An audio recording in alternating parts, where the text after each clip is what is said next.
All right, it's Wednesday, time to celebrate some of the great athletics and athletes on the island, Maya. Absolutely, Hudson. And it's the nature, though, of every university sport that we see these good athletes come and go.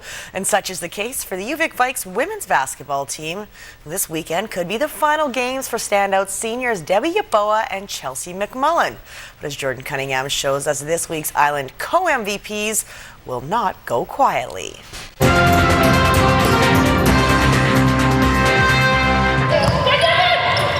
You have to savor every second of a CIS career because before you know it, it's taken away.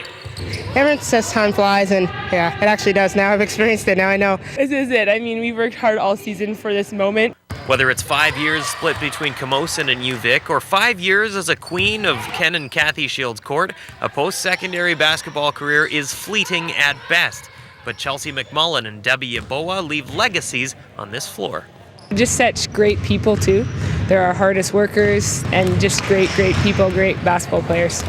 I met some of my best friends over here on these teams, and those relationships are what I'm going to keep the most. Like, probably the best team to finish it off with. Like, the girls are just awesome, and coaching staff and everything, so it's a good year. Both graduating players were honored at Center Court last weekend in front of their home fans. Their work ethic has already rubbed off on the young players, and the Vikes will need flat-out effort in their Canada West quarterfinal.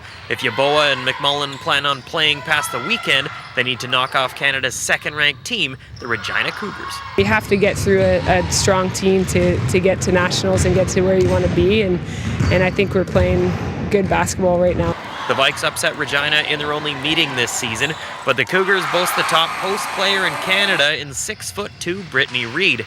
Shutting her down falls on McMullen. We've been undersized all year, but Chelsea's been doing a job on posts that are bigger than her all year, so we're just asking the same. If Yeboah needs any inspiration on leading the team to a title, look to the sidelines. And it's actually the 10th anniversary of the last time the Vikes won, and Danny was on that team. It's time for us to get back to that level, and it's hard to believe it's been 10 years, but and we're just kind of taking it one step at a time. Leadership, attitude, and on-court excellence makes Debbie Yeboah and Chelsea McMullen this week's Island MVP.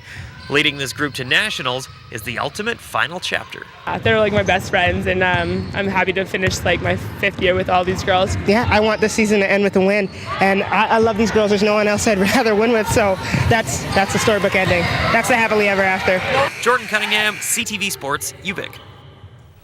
All right, who's your sports superstar? We know that there are plenty of them here on Vancouver Island. All you have to do is email us at islandmvp@ctv.ca to nominate your MVP. Keep those emails coming and be sure to watch every Wednesday as we profile the island's top talent. Canucks forward Jannik Hansen will sit out for a game against the Dallas Stars. The league slapped him with a 1-game suspension for a questionable hit to the head of Chicago's Marian Hossa. Well, the incident happened in the 3rd period. Hansen appeared to be reaching for a puck in the air, but connected with the back of Hossa's head with his forearm. Now, no penalty was initially called, but Hansen was assessed a 2-minute minor on the play for roughing as Hossa lay on the ice, obviously hurt. Hossa has a history of concussions, but was able to leave the ice on his own power, but he did not return.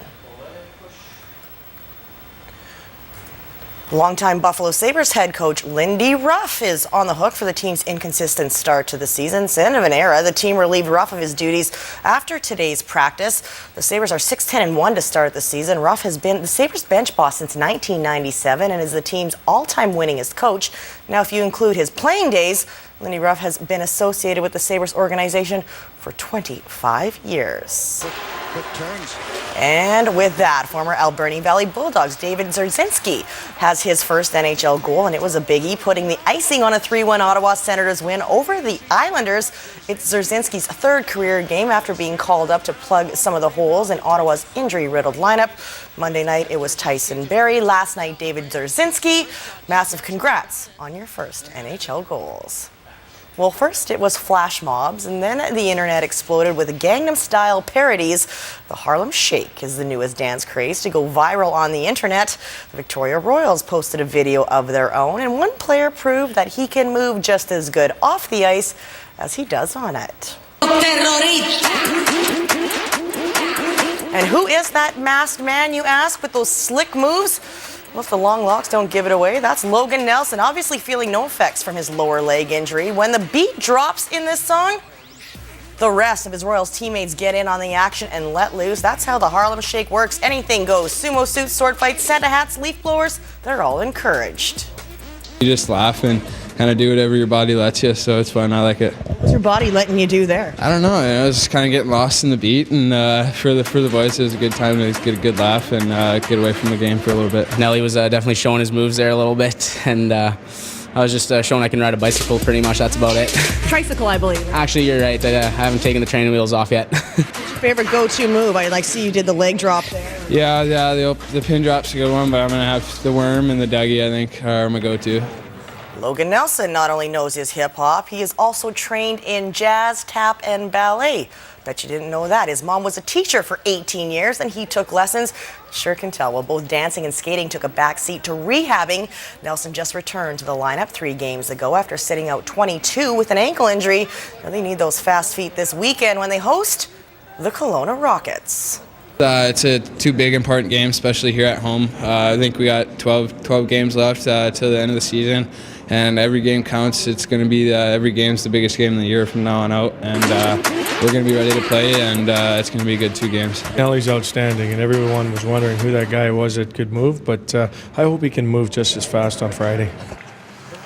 Logan Nelson, who knew that he was a trained dancer as well? He's got the shape. He's got the moves, yeah. Pretty good, Easton. All right, Mike. Thank you. You're welcome.